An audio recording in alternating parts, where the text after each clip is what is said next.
시편 78편 56절에서 72절까지 말씀 같이 읽습니다. 시작. 그러나 그들은 지존하신 하나님을 시험하고 반항하여 그의 명령을 지키지 아니하며 그들의 조상들같이 배반하고 거짓을 행하여 속이는 활같이 빗나가서 자기 산당들로 그의 노여움을 일으키며 그들의 조각한 우상들로 그를 진노하게 하였으며 하나님이 들으시고 분내어 이스라엘을 크게 미워하사 사람 가운데 세우신 장막 곧 실로의 성막을 떠나시고 그가 그의 능력을 포로에게 넘겨주시며 그의 영광을 대적의 손에 붙이시고 그가 그의 소유 때문에 분내사 그의 백성을 칼에 넘기셨으니 그들의 청년은 불에 살라지고 그들의 처녀들은 혼인 노래를 들을 수 없었으며 그들의 제사장들은 칼에 엎드러지고 그들의 과부들은 애곡도 하지 못하였도다. 그때 주께서 잠에서 깨어난 것처럼 포도주를 마시고 고함치는 용사처럼 일어나사 그의 대적들을 쳐 물리쳐서 영원히 그들에게 욕되게 하셨도다. 또 요셉의 장막을 버리시며 에브라임 지파를 택하지 아니하시고 오직 유다 지파와 그가 사랑하시는 시온산을 택하시며 그의 성소를 산의 높음같이 영원히 두신 땅같이 지으셨도다. 또 그의 종 다윗을 택하시되 양의 우리에서 취하시며 저장을 지키는 중에서 그를 이끌어내사 그의 백성인 야곱 그의 소유인 이스라엘을 기르게 하셨더니 이에 그가 그들을 자기 마음의 완전함으로 기르고 그의 손의 능숙함으로 그들을 지도하였도다. 아멘. 이 시편 78편은 우리가 그 표지에서 알 수 있듯이 교훈시라고 되어 있습니다. 무엇을 교훈하기 위한 것입니까? 믿음의 조상들은 믿음의 후손들에게 해야 될 일이 믿음을 전하는 일 아니겠습니까? 부를 축적한 사람들은 부를 자녀들에게 유산으로 물려주고자 하겠죠. 목회를 하는 분들은 자녀들에게 목회를 물려주고자 합니다. 그러나 오늘 이 성경은 믿음의 백성들이 해야 할 가장 중요한 일은 후손들에게 믿음을 물려주는 일입니다.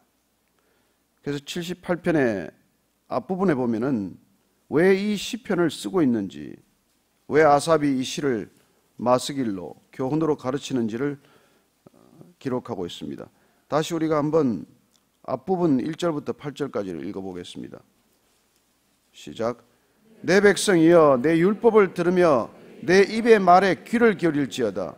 내가 입을 열어 비유로 말하며 예로부터 감추어졌던 것을 드러내려 하니 이는 우리가 들어서 아는 바요 우리의 조상들이 우리에게 전한 바라. 우리가 이를 그들의 자손에게 숨기지 아니하고 여호와의 영예와 그의 능력과 그가 행하신 기이한 사적을 후대에 전하리로다. 여호와께서 증거를 야곱에게 세우시며 법도를 이스라엘에게 정하시고 우리 조상들에게 명령하사 그들의 자손에게 알리라 하셨으니 이는 그들로 후대 곧 태어날 자손에게 이를 알게 하고 그들은 일어나 그들의 자손에게 일러서 그들로 그들의 소망을 하나님께 두며 하나님께서 행하신 일을 잊지 아니하고 오직 그의 계명을 지켜서 그들의 조상들 곧 완고하고 패역하여 그들의 마음이 정직하지 못하며 그 심령이 하나님께 충성하지 아니하는 세대와 같이 되지 아니하게 하려 하심이로다. 그렇습니다. 소망을 하나님께 두도록 하기 위해서 이 시편은 기록된 것이죠. 아니 성경 전체는 왜 우리에게 기록으로 넘겨졌습니까? 왜 주님께서 이 땅에 오셔서 하신 말씀, 그 말씀 가운데 내가 아버지께 들은 것을 다 가르쳤다고 말씀하십니까? 그렇습니다. 우리가 자녀들에게 하나님을 전하지 않으면 자녀들은 세상을 전해받겠죠. 우리가 믿음을 유산으로 넘겨주지 않으면 자녀들은 지식만 배우겠죠. 그 결과는 어떻습니까? 저는 오늘날 이 시대가 하나님을 거부하는 시대, 하나님을 조롱하는 시대, 대법원 판결을 보셨습니까? 군인들 간에 일어나는 그런 동성 간의 불미한 일들이 문제없이 지나가는 시대가 되고 말았습니다. 이 시대가 어디까지 가겠습니까? 여러분, 해 아래 새로운 것은 없습니다. 이 백성들이 지금 새로운 길을 가고 있는 것이 아니에요. 이들은 롯의 시대를 재현하고 있을 뿐이고 사사시대를 재현하고 있을 뿐이고 주님이 사셨던 그 당시에 로마의 시대를 재현하고 있을 뿐입니다. 우리가 비록 뭐 옷을 달리 입고 주관하는 환경은 바뀌었을지 모르겠지만 생각하는 것, 행동하는 것, 그리고 죄악된 타락된 관행들을 보면 하나도 달라지지 않았습니다. 그리고 지금 주님께서는 우리에게 끊임없이 주님께로 돌이키라고 말씀하셨지만 이스라엘 백성들은 가나안 땅에 들어가기가 무섭게 그들은 가나안 백성들을 따라가기 시작을 합니다. 광야에서 그토록 하나님이 누구신지를 가르치셨고 하나님이 어떤 분인지를 알게 하셨지만은 가나안 땅에 들어가서 눈으로 보는 것들, 내 눈앞에 펼쳐진 것들, 가나안 백성들이 어떻게 풍요를 누리는지를 보는 순간 그들은 변하고 말았습니다. 그렇습니다. 인간이 가장 약한 게 뭘까요? 물질적인 풍요죠. 물질적인 풍요 앞에서 이스라엘 백성들은 가나안 풍속을 좇기 시작했고 가나안 백성들이 어떻게 농사 짓는지, 어떻게 풍요를 거두는지, 수확하는지, 어떻게 풍요를 늘려가는지를 보고 배우기 시작을 한 것이죠. 그게 결국 바알 신앙이고 산당이고 우상 아닙니까? 오늘 이 시편의 마지막 결론 부분에서는 그걸 하나님께 끊임없이 반항했다, 저항했다고 말하고 있습니다. 56절, 58절까지 읽습니다. 시작. 그러나 그들은 지존하신 하나님을 시험하고 반항하여 그의 명령을 지키지 아니하며 그들의 조상들같이 배반하고 거짓을 행하여 속이는 활같이 빗나가서 자기 산당들로 그의 노여움을 일으키며 그들의 조각한 우상들로 그를 진노하게 하였습니다. 지존하신 하나님을 어떻게 시험하고 반항하고 명령을 어겼습니까? 속이는 활같이 어떻게 빗나갔습니까? 활이 여러분 어떻게 속입니까? 활이 사람을 속이는 길은 두 가지입니다. 줄이 느슨해져서 쏠 때 궁수가 목적으로 했던 것까지 안 가는 것이죠. 활 자체가 뒤틀려 버려서 표적을 맞출 수가 없게 되는 것입니다. 여러분, 죄란 히브리어로 표적을 빗나갔다, 관역을 빗나갔다는 뜻입니다. 활이 뒤틀린 것이죠. 활줄이 느슨해진 것이죠. 우리가 어떻게 하면 타락합니까? 우리 삶의 태도가 느슨해지면 타락한 거예요. 그래서 태도를 그렇게 보는 것입니다. 여러분, 모든 것들 가운데서 우리가 가장 보는 것은 태도의 태도. 어릴 때는 모릅니다. 어른들은 뭘 봅니까? 그 사람 말을 듣습니까? 잘 안 듣습니다. 그 사람의 태도를 보고 있을 뿐이에요. 눈짓 하나, 손짓 하나, 몸짓 하나, 그 모든 태도가 그를 말하고 있기 때문이죠. 그래서 영어에서 우리가 그 속담을 제가 즐겨 인용합니다만은 우리가 태도가 고도를 결정한다는 말이 있지 않습니까? Attitude decides altitude. 우리의 태도가 우리 인생의 고도를 결정하는 것입니다. 다윗의 태도가 다윗 인생의 고도를 결정한 것이에요. 여러분, 이게 성경은 결국 우리의 태도를 어떻게 고쳐야 할지를 기록하고 있는 책 아닙니까? 그리고 그 태도란 우리의 중심에서 비롯된다는 것을 알기 때문에 하나님께서도 중심에서 비롯된 그 태도를 보고 있는 것이죠. 그 태도가 느슨해지면은 관역에 빗나가는 것입니다. 하나님이 목표로 삼으라고 하는 그 관역에 이를 수가 없게 되는 것이죠. 우리 인격 전체가 뒤틀리면 여러분 절대로 하나님의 목표에 이르지 못합니다. 성경을 백독한들 무슨 소용이 있습니까? 저는 성경이 백독한 분이 실족하는 것을 보았습니다. 우리가 성경 읽자 하지만 읽는 태도가 하나님을 경외하는 태도가 없고 읽은 횟수가 내 자랑이 된다면 여러분 성경이 가고자 하는 것, 성경이 인도하고자 하는 그곳에 우리는 이르지 못합니다. 오죽하면 여러분 인간이 되라, 먼저 되라는 말이 있겠습니까? 뭘 배운들, 뭘 가르친들 사람 되지 않으면 거기 부원들 무슨 소용이 있습니까? 우리 옛날에 뭐 무협 영화나 뭐 무슨 옛날에 무협지 보면 전부 산에 가서 스승한테 배우러 가면 스승이 뭐 가르쳐 줍니까? 나무 뭐 패오라, 물 길러 오라, 방 청소해라, 밥하라, 빨래하라. 이거 스승한테 배우러 왔더니 시키는 게 뭐예요? 스승이 언제 가르칩니까? 밥하는 태도 하나 보고, 방 치우는 태도 하나 보고, 설거지하는 태도 한번 보고, 그리고 나무 해오는 태도 하나 보고, 물 들고 가는 태도 하나 보고, 그리고 때가 되면 가르치지 않습니까? 사실은 유대인들 중에 여러분 어려서부터 성경 배운 애들이 랍비 되었습니다. 어려서부터 성경 통째로 다 외우는 애들이 랍비가 되고 바리새인들이 다 된 거예요. 그런데 그들의 신앙이 어떻게 문제가 생깁니까? 인간이 되지 않고 인격이 되지 않고 성품이 되지 않은 사람들한테는 성경도 지식일 뿐이고 그 지식이 자기를 드러내는 지식, 사람을 그렇게 교만케 하는 지식에 불과했기 때문에 하나님께서는 그들을 쓰시지 않았습니다. 정상적인 랍비 교육을 받지 않은 분, 요셉의 아들, 마리아의 아들로 태어난 예수님을 쓰시지 않습니까? 저는 우리가 정말 하나님이 거짓을 행하고 속이는 활처럼 빗나간 사람들을 쓰시지 못한다는 것이죠. 산당들마다 지었습니다. 가나안의 풍요를 본받기 위해서. 그래서 산당마다 높은 언덕, 낮은 언덕마다 산당을 지어놓고 그 산당에서 뭘 하시는지 아십니까? 그 산당이 요즘 룸살롱 같은 곳이에요. 거기 가서 음란한 행위들을 일삼았습니다. 그리고는 바알 신상을 만들고 아세라 목상을 만들었어요. 어떤 그런 신상들을 다시 섬기기 시작함으로 하나님은 진노하게 하신 것이죠. 그래서 하나님께서는 분내어 이스라엘을 크게 미워서 사람 가운데 세우신 장막 곧 실로의 성막을 떠났습니다.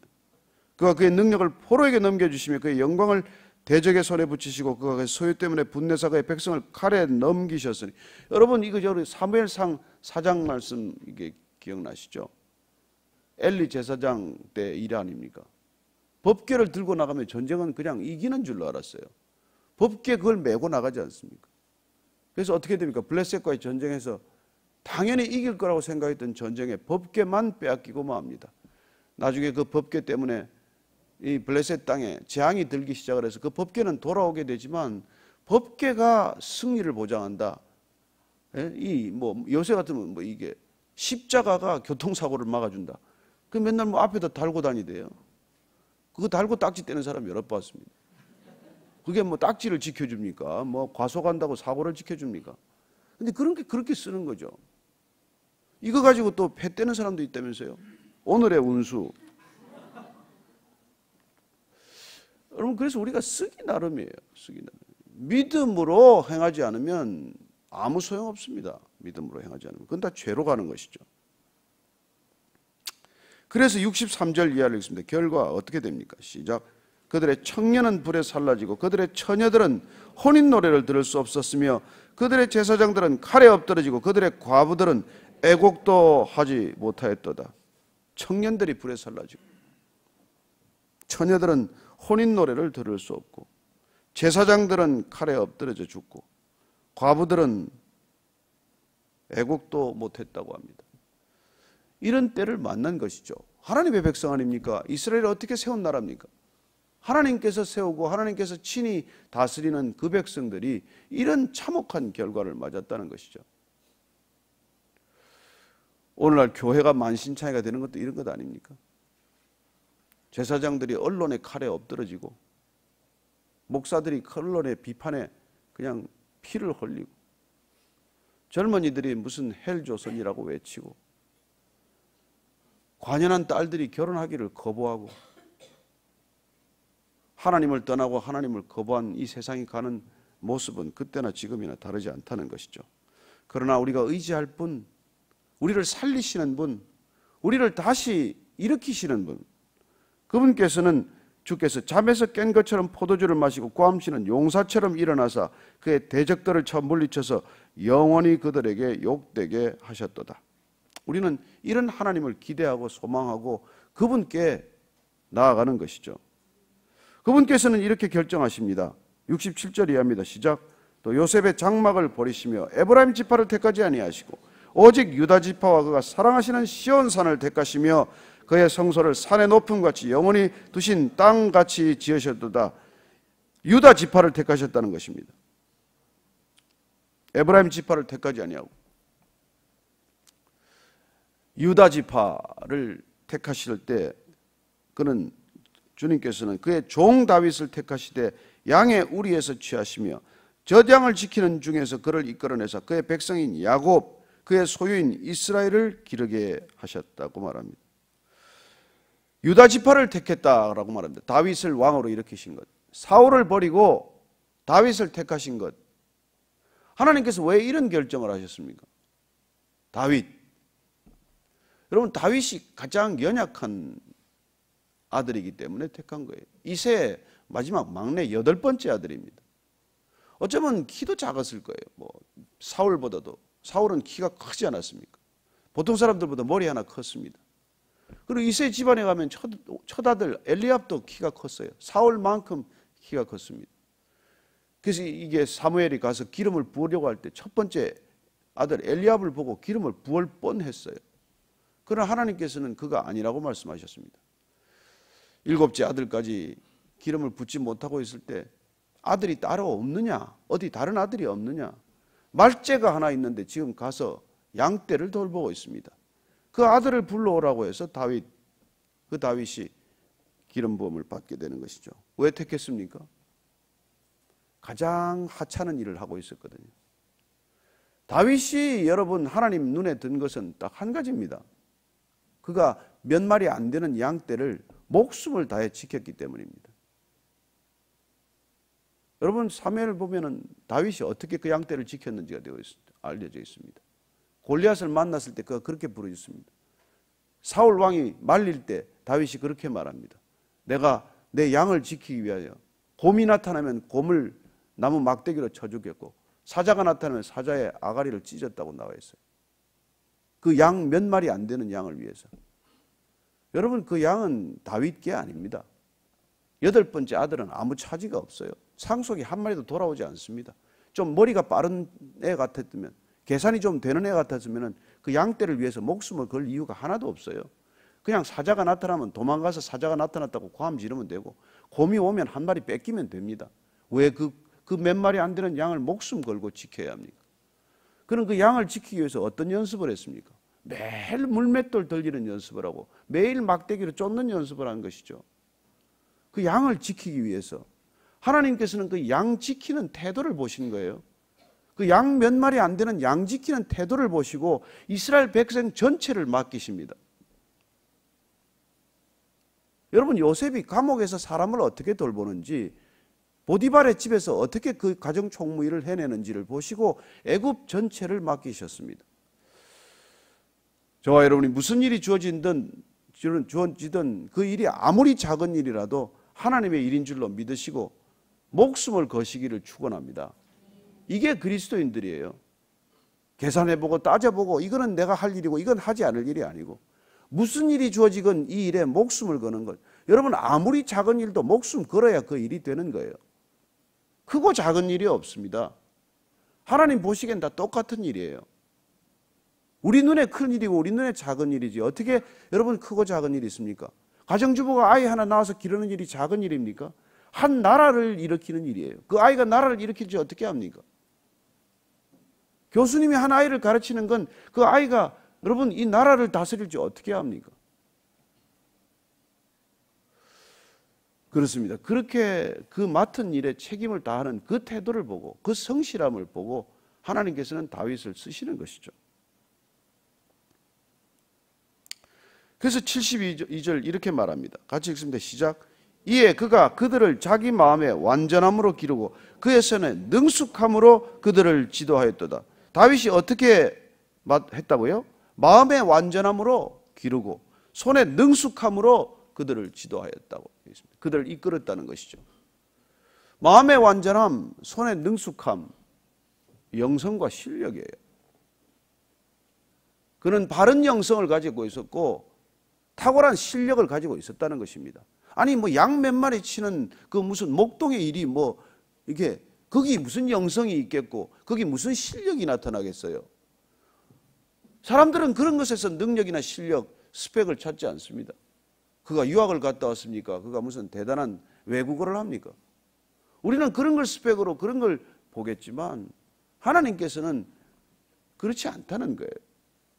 약한 것을 들어서 강한 것을 부끄럽게 하시는 하나님, 천한 것을 들어서 귀하다는 것을 부끄럽게 하시는 하나님께서 가장 비천해 보이는, 가장 하찮은 일, 이스라엘에서 누구도 하기 싫어하는 일, 가장 약한 사람에게 주어지는 일, 그 양떼, 양무리 치는 일을 다윗이 목숨 걸고 했기 때문에 그런 일을 하는 것이죠.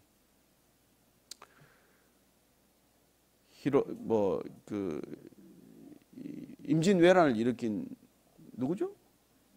도요토미 히데요시인가요? 그 앞에 또 누구죠? 그것도 예?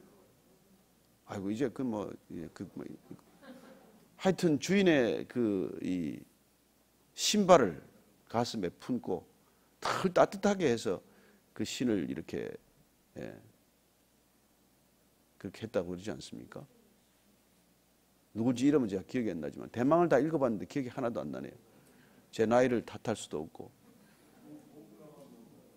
뭐 하여튼 그렇다고 치고 그 주인이 깔고 앉은 줄 알아가지고 그놈을 야단을 치려고 하지 않았습니까? 따뜻하니까 늘 이 신발이 따뜻하게 있으니까 대돌에 내려온 그 따뜻한 신발을 보고 이놈이 깔고 앉았구나 그렇게 생각했는데 이걸 주인이 내려올 때까지 품어 있은 것이죠. 제가 어떤 회장님을 모시기 위해서 그 말이죠. 회장님이 오시면은 공항에서부터 어떻게 모셔야 될지를 사전에 연습을 하고 호텔에 들어가서 그 방 안에 이 비누가 이렇게 보통 싸져 있지 않습니까? 그 일본에 오신 회장님을 모시기 위해서. 그래서 그 비누를 까가지고 미리 까가지고 종이는 버리고 그걸 손으로 이렇게 씻어서 각이 진 곳을 이렇게 뭐 쓰기 좋게 이렇게 만들어놨다는 거예요. 여러분 그 얘기를 들으면 그런 아부가 어딨냐? 그러나 결국 그런 분들이 택함을 받더라고요. 예?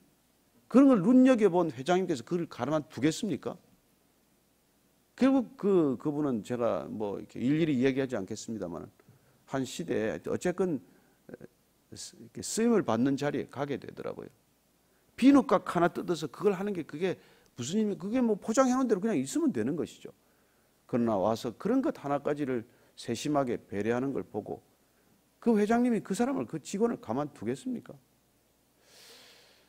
저는 이 시대 그리스도인들이 아부가 아니라 정말 누구를 대하듯 그렇게 주님을 대하듯 그렇게 대하는 태도가 있다면 어디 가서 성공을 하지 않겠으며 어디 가서 매력적이 되지 않겠으며 어디 가서 서로 쓰임받지 않겠습니까? 하나님한테 잘한다 그러고는 사람한테 잘하지 않는 사람은 여러분 하나님도 모르고 사람도 모르는 거예요. 차라리 하나님 모르고 사람한테 잘하는 게 낫지. 하나님 안다고 건방지고 교만해서 사람한테 잘못하면 여러분 누가 쓰겠습니까? 복음이 전해지겠습니까? 내가 무슨 메시지를 전할 수가 있겠습니까? 저는 우리가 어떤 태도를 가지고 이 시대를 사느냐.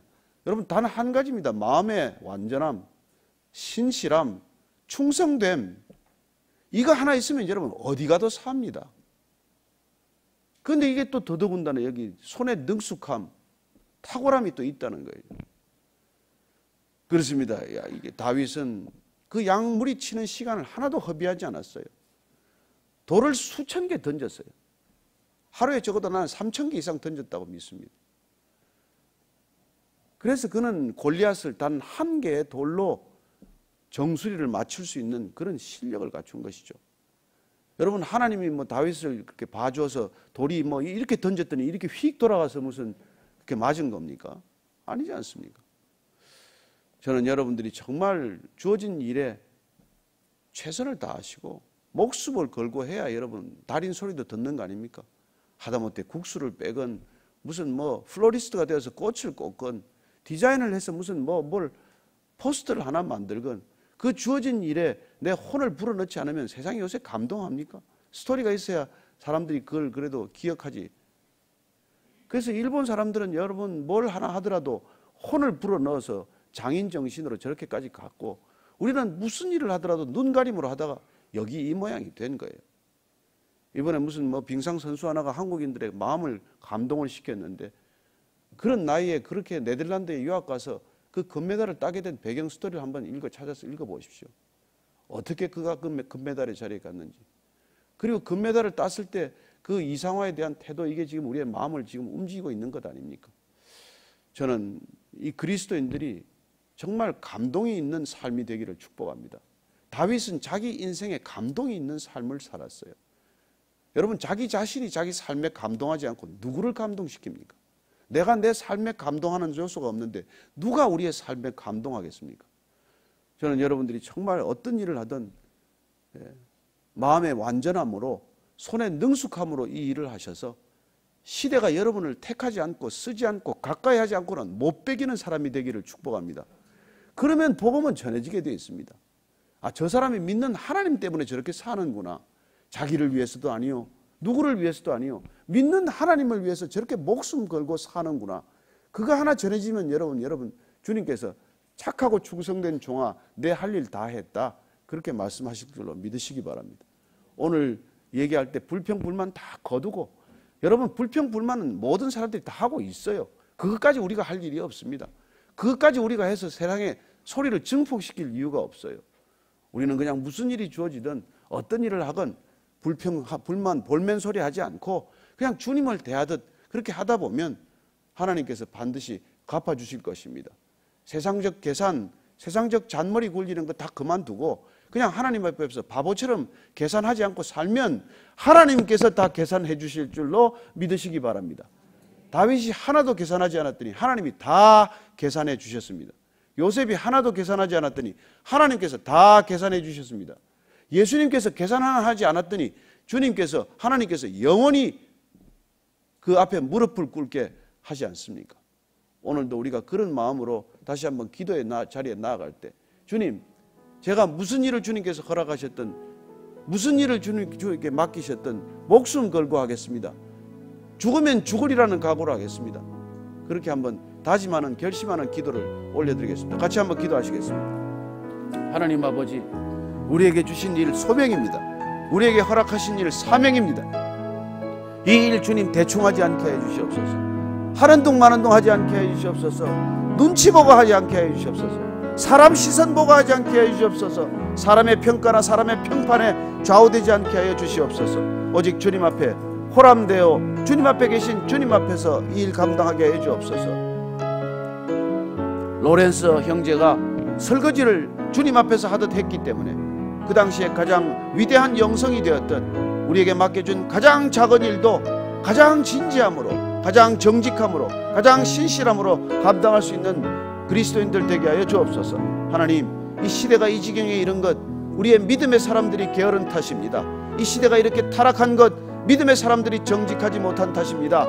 이 시대가 이렇게 이 지경에 빠진 것 하나님 앞에 서 있는 사람들이 하나님을 잊었기 때문입니다. 이스라엘 백성들에게 오늘 주님께서 말씀하셨듯이 오늘도 우리가 주님 앞에서 신실한 백성, 주의 완전함 앞에 이르게 하여 주옵소서.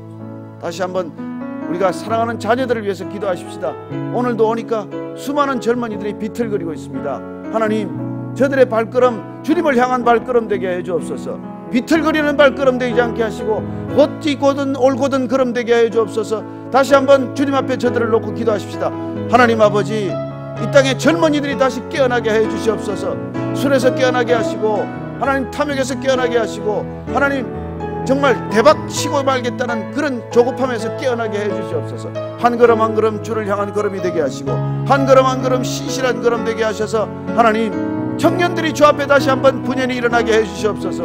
하나님, 저 세대가 주님 앞에서 소망을 갖게 해 주시옵소서. 저들이 주님 앞에서 바르게 서는 세대가 되게 해 주시옵소서.